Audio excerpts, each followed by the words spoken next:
सुप्रभात प्यारे बच्चों। कक्षा +2 पोल साइंस का हमारा टॉपिक चला हुआ है राष्ट्र निर्माण में क्या क्या चुनौतियाँ आई। ये लेसन प्रोडिक जो टेस्ट होगा उसमें रहेगा और एक लेसन फर्स्ट बुक का फर्स्ट पोर्स लेसन शीत युद्ध का दौर। इन दो लेसनों में से 20 क्वेश्चन आएंगे MCQ। आशा है आप सबको ये लेसन तैयार होंगे और जैसा कि डेट शीट में के अनुसार आप इनको अच्छी ढंग से तैयारी कर लें। अब हम बात कर रहे थे भाषा या आधार पर राज्यों का गठन। आंध्र के गठन के साथ ही देश के दूसरे हिस्सों में भाषा या आधार के राज्यों के गठित करने का संघर्ष चल पड़ा। इन संघर्षों में बाध्य होकर केंद्र सरकार ने 1953 में राज्य पुनर्गठन आयोग बनाया। इस आयोग का काम राज्यों के सीमांकन के मामले में गौर करना था। इसमें अपनी रिपोर्ट में स्वीकार किया कि राज्यों की सीमाओं का निर्धारण वही बोली जाने वाली भाषा के आधार पर होना चाहिए। इस आयोग की रिपोर्ट के आधार पर 1956 में राज्य पुनर्गठन अधिनियम पास हुआ। इस अधिनियम के आधार पर 14 राज्य और 6 केंद्र शासित प्रदेश बनाए गए। आज़ादी के बाद शुरुआती सालों में ये कार्टून बेस भी क्वेश्चन आता है। इसमें दिखाया गया है राज्य पुनर्गठन भाषा विवाद को सुलझाने की अक्षमता, यानी यहाँ पर भाषा या आधार पर लोग मांग कर रहे हैं और यहाँ पर कुछ एक सिंबल दिया गया है कि उसको समझाने का प्रयास किया जा रहा है। आशंका थी कि भाषाई राज्यों में अलगाववाद और की भावना पनपेगी और नवनिर्मित भारतीय राष्ट्रों का पर दबाव पड़ेगा। जनता के दबाव में आखिरकार नेतृत्व ने भाषा के आधार पर राज्यों के पुनर्गठन का मन बनाया। उम्मीद थी कि अगर हर इलाके में क्षेत्रीय भाषाई दावे को मान लिया जाए तो बंटवारे और अलगाववाद के खतरे की कमी आएगी। इसके अलावा क्षेत्रीय मांगों को मानना था कि भाषा के आधार पर नए राज्यों का गठन करना लोकतांत्रिक कदम के रूप में भी देखा गया है। भाषावार राज्यों के पुनर्गठन की घटना को आज 50 साल से अधिक समय हो गया। हम कह सकते हैं कि भाषाई राज्य इन राज्यों के गठन के लिए चले आंदोलनों के लोकतांत्रिक राजनीति के नेतृत्व में प्रकृति को बुनियादी रूपों में बदला है। राजनीति और सत्ता की भागीदारी का रास्ता अब एक छोटे से अंग्रेजी भाषी अभिजात तबके के लिए ही नहीं बाकियों के लिए भी खुल चुका है। भाषावार पुनर्गठन के राज्यों में सीमांकन के लिए एक स्वरूप आधार भी मिला है। बहुतों की आशंका इसके विपरीत इसके से देश टूटा नहीं, इसके विपरीत देश में एकता की ज़्यादा मजबूती आई। सबसे बड़ी बात यह है कि भाषावार राज्यों में पुनर्गठन की विभिन्नता सिद्धांत स्वीकृति मिली।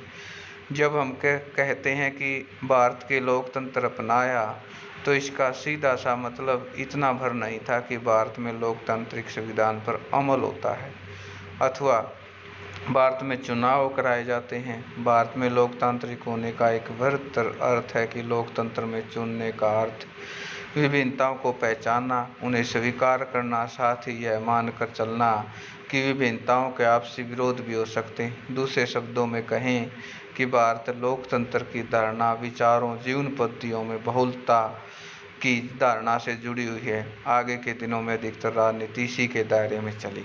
नए राज्यों का निर्माण भाषावार राज्यों में पुनर्गठन करने के लिए मान लेने का अर्थ यह नहीं हुआ कि राज्य तत्काल भाषी राज्य में तब्दील हो गए। इस प्रयोग में द्वितीय राज्य बम्बई के रूप में किया गया, जिसे गुजराती मराठी भाषा बोलने वाले लोग थे। एक जन आंदोलन के बाद सन 1960 में महाराष्ट्र और गुजरात राज्य बन गए। पंजाब में हिंदी भाषी पंजाबी भाषी दो समुदाय थे। पंजाबी भाषी लोग अलग राज्य की मांग कर रहे थे। बहरहाल बाकी राज्यों में उनकी मांग 1956 में नहीं मानी गई और 10 साल बाद 1966 में पंजाबी भाषी इलाके को पंजाब राज्य का दर्जा दिया गया और पंजाब से अलग होकर हरियाणा हिमाचल प्रदेश राज्य बनाए गए। 1972 में एक बार फिर राज्यों के पुनर्गठन का बड़ा प्रयास पूर्वोत्तर हुआ। असम को अलग करके 1972 में मेघालय बनाया गया और उसी साल मणिपुर त्रिपुरा अलग राज्य के रूप में अस्तित्व में आए। मिजोरम अरुणाचल प्रदेश बनाया गया। इसी साल मणिपुर त्रिपुरा अलग राज्य बने अस्तित्व में आए। मिजोरम अरुणाचल प्रदेश 1987 में वजूद में आए, जबकि नागालैंड कहीं पहले 1963 में राज्य बन गया। बहरहाल राज्यों के पुनर्गठन सिर्फ भाषा के आधार पर नहीं, ऐसी बात नहीं कि वर्षों में अनेक उप क्षेत्रों के अलग क्षेत्रीय संस्कृति विकास के मामले में क्षेत्रीय असंतुलन सवाल उठाकर अलग राज्य बनाने की मांग की। ऐसे 3 राज्य छत्तीसगढ़, उत्तराखंड, झारखंड सन 2000 में बने। राज्यों के पुनर्गठन में कथा अभी समाप्त नहीं हुई थी कि देश में अनेक इलाके छोटे छोटे राज्य की मांग के आंदोलन चले गए। महाराष्ट्र, विदर्भ, पश्चिमी उत्तर प्रदेश, हरित प्रदेश और पश्चिम बंगाल राज्य बनाने के आंदोलन चल रहे हैं। संयुक्त राज्य अमेरिका जनसंख्या के अपने देश के मुकाबले 1/4, लेकिन वहाँ 50 राज्य हैं। भारत में 100 से भी अधिक ज़्यादा राज्य क्यों नहीं हो सकते, ये भी क्वेश्चन है। तो प्यारे बच्चों, ये जो आपका होमवर्क है, ये जो प्रश्न हैं, ये तो परीक्षा की दृष्टि से और जो ऑप्शन टाइप क्वेश्चन है MCQ बेस जिसका टेस्ट होगा, आशा है उन सबको आप करेंगे। ये लेसन कंप्लीट लर्न करना है और एक फर्स्ट लेसन है शीत युद्ध का दौर, वो कंप्लीट करना है। ये दोनों लेसनों में से आपका टेस्ट आएगा और MCQ क्वेश्चन आएंगे। आपका मॉक टेस्ट के माध्यम से प्रैक्टिस करवा दी जाएगी। आशा है आप इनको तैयार करेंगे और जो ये होमवर्क है, जो क्वेश्चन कंप्लीट लर्न भी करने हैं और राइट भी करने। धन्यवाद।